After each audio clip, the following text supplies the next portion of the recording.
नमस्कार दोस्तों, मैं हूं केशव धाकड़। स्वागत है आपका हमारे यूट्यूब चैनल क्राइम स्टडी में। दोस्तों, आज हम एक ऐसी सच्ची घटना बताने जा रहे हैं। ये घटना मध्य प्रदेश के एक जिला विदिशा के एक छोटे से गांव देवरा की है।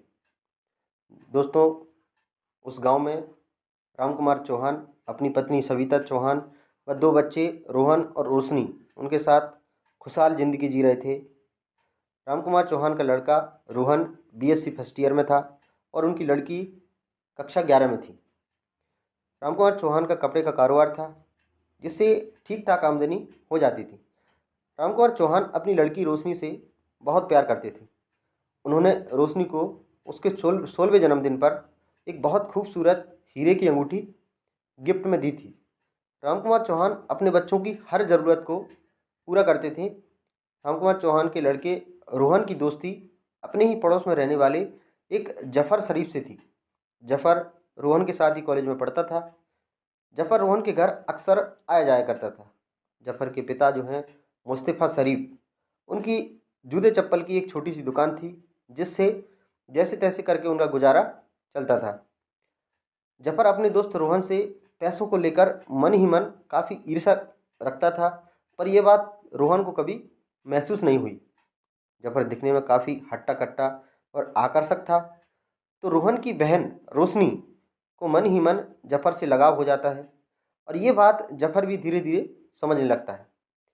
एक दिन की बात है, रोशनी घर से अपने स्कूल जा रही थी। तभी रास्ते में कुछ लड़के रोशनी को रोककर उसके साथ छेड़छाड़ करने लगते हैं।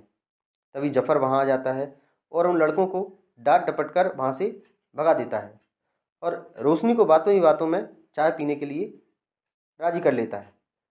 रोशनी तैयार हो जाती है और दोनों पास ही के एक छोटे से रेस्टोरेंट में चाय पीने के लिए चले जाते हैं। दोनों चाय पी रहे थे कि अचानक रोहन वहाँ आ जाता है। जफ़र और रोशनी को कुछ नहीं सूझता और दोनों रोहन के सामने ही वहाँ से चले जाते हैं।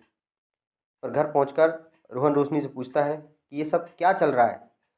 तो रोशनी रोहन को पूरी बात बताने की कोशिश करती है, पर रोहन नहीं समझता। उस दिन से रोहन जफ़र से भी बात करना बंद कर देता है। जफ़र एक दिन कॉलेज के कैंटीन में रोहन के पास जाता है और उसे समझाने की कोशिश करता है। रोहन गुस्से में सबके सामने जफ़र को एक तमाचा जड़ देता है और जफ़र को काफ़ी बेइज्जती महसूस होती है और वह वहाँ से चला जाता है। कुछ दिन बाद जफ़र रोशनी से रास्ते में मिलता है और दोनों में काफ़ी बातें होती हैं। रोशनी अभी जफ़र को अभी भी पसंद करती थी। जफ़र रोशनी को उसके दोस्त आफ्ताब के कमरे में ले जाता है। रोशनी उसके ऊपर भरोसा कर लेती है और उसके साथ चली जाती है। इस तरह जफ़र और रोशनी का मिलना जुलना अक्सर होने लगता है और करीब 3 महीने बाद रोशनी को पता चलता है कि वह गर्भ से है। रोशनी को कुछ समझ नहीं आ रहा था कि वह क्या करे। रोशनी ने यह बात जफ़र को बताई। जफ़र बोलता है, कोई बात नहीं है, हम शादी कर लेंगे। तब रोशनी बोलती है, तो फिर मेरे पिताजी से बात करो आप। तब जफ़र बोलता है, ठीक है, कोई सही समय देखकर मैं बात कर लूँगा। रोशनी काफ़ी चिंता में रहने लगी।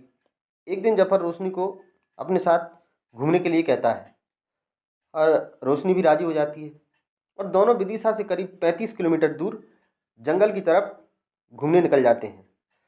एक सुनसान जगह पहुंचकर रोशनी कुछ समझ नहीं पा रही कि इस सुनसान जगह क्यों आए हैं, तो यहाँ पर देखती है कि जफ़र का एक दूसरा ही चेहरा सामने आता है। जफ़र कहता है कि मैंने ये सब तेरे भाई से बदला लेने के लिए किया है। तेरे भाई ने सबके सामने मुझ पर हाथ उठाकर ठीक नहीं किया था। और रोशनी के गले में डोरी से गला दबाने लगता है। रोशनी जफ़र से जान की भीख मांग रही थी, चिल्ला रही थी, लेकिन उसकी आवाज़ सुनने वाला वहाँ कोई नहीं था और बेचारी मासूम कुछ देर बाद दम तोड़ देती है। जफ़र को रोशनी की उंगली में हीरे की चमकती हुई अंगूठी दिखती है। जफ़र उस अंगूठी को उतारकर अपने पास रख लेता है और रोशनी की लाश को एक बड़ा सा पत्थर बांधकर उस जंगल के नाले में फेंक देता है और वह वहाँ से वापस अपने घर आ जाता है। अब यहाँ रामकुमार, उनकी पत्नी और रोहन काफ़ी परेशान थे, क्योंकि रोशनी, जिसका कहीं कोई पता नहीं चल रहा है, पुलिस में जाकर बताते हैं कि उनकी लड़की, जिसका कहीं कोई पता नहीं चल रहा है, सब जगह पता कर लिया है, रिश्तेदारों में सब जगह, पर उसका कहीं कोई पता नहीं चल रहा है, वे कल से गायब है। तो रोहन को जफ़र पर शक होता है और वह उससे भी पूछता है, लेकिन जफर कहता है कि उसे कुछ नहीं पता। उस दिन के बाद मैंने कभी उससे मिलने की कोशिश नहीं की, ना ही मैं उससे अभी तक मिला हूँ। पुलिस भी पूछताछ करती है, रोशनी के स्कूल में भी पुलिस पूछताछ करती है। तब एक लड़की जो रोशनी की सहेली थी, वह बताती है कि रोशनी को मैंने जफर के साथ उसके जो दोस्त है आफ्ताब, उसके कमरे तरफ जाते देखा है। तो आफ्ताब को पुलिस हिरासत में लेती है और आफ्ताब से भी पूछताछ करती है। तो आफ्ताब बताता है कि हाँ, रोशनी और जफर अक्सर मेरे कमरे में आया करते थे और वह यहाँ मिलते थे, लेकिन मुझे नहीं पता कि रोशनी अब कहाँ है। पुलिस को लगता है हो ना हो रोशनी के गायब होने में जफर का ही हाथ है। पुलिस जफर के घर की तलाशी लेती है। तब उसके घर से वो जो हीरे की अंगूठी है वो मिल जाती है।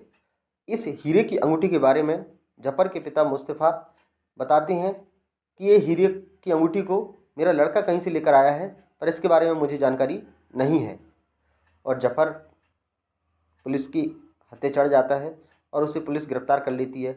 जफर से पूछताछ करती है तो जफर पहले तो मना करता है कि मुझे पता नहीं है, पर पुलिस की जब सख्ती से पूछताछ करती है पुलिस, तो वह टूट जाता है और बताता है कि हाँ, मैंने ही रोशनी का गला दबाकर कत्ल किया है और उसकी लाश जंगल में छिपा दिया हूँ, नाले में फेंक दिया हूँ।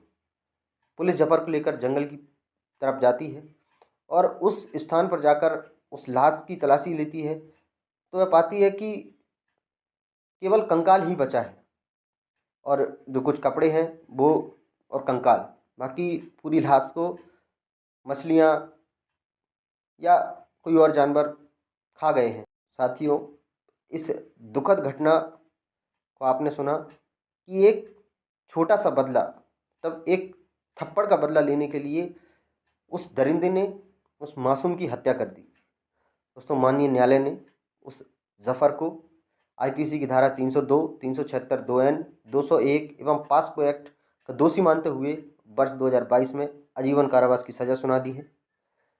निश्चित ही आज की हमारी ये घटना रोंगटे खड़े कर देने वाली कि कैसे एक मासूम को इतने दर्दनाक तरीके से एक छोटी सी बात के लिए और मौत के घाट उतार दिया। अगर आप एक पिता हैं, एक भाई हैं, तो अपना एक कर्तव्य है कि आपको ये पता होना चाहिए कि आपके बच्चे क्या कर रहे हैं, किससे मिल रहे हैं और उनकी संदिग्ध गतिविधियों पर नज़र रखना चाहिए। ये आपका दायित्व है। आपको बता दें कि माननीय न्यायालय के आदेश अनुसार इस घटना में प्रयुक्त नाम परिवर्तित हैं। अगर हमारी ये सच्ची कहानी अच्छी लगी है तो वीडियो को लाइक करें, चैनल को सब्सक्राइब करें। हम जल्दी हाजिर होंगे किसी नई घटना में, नई वीडियो के साथ। तब तक के लिए नमस्कार, जय हिंद।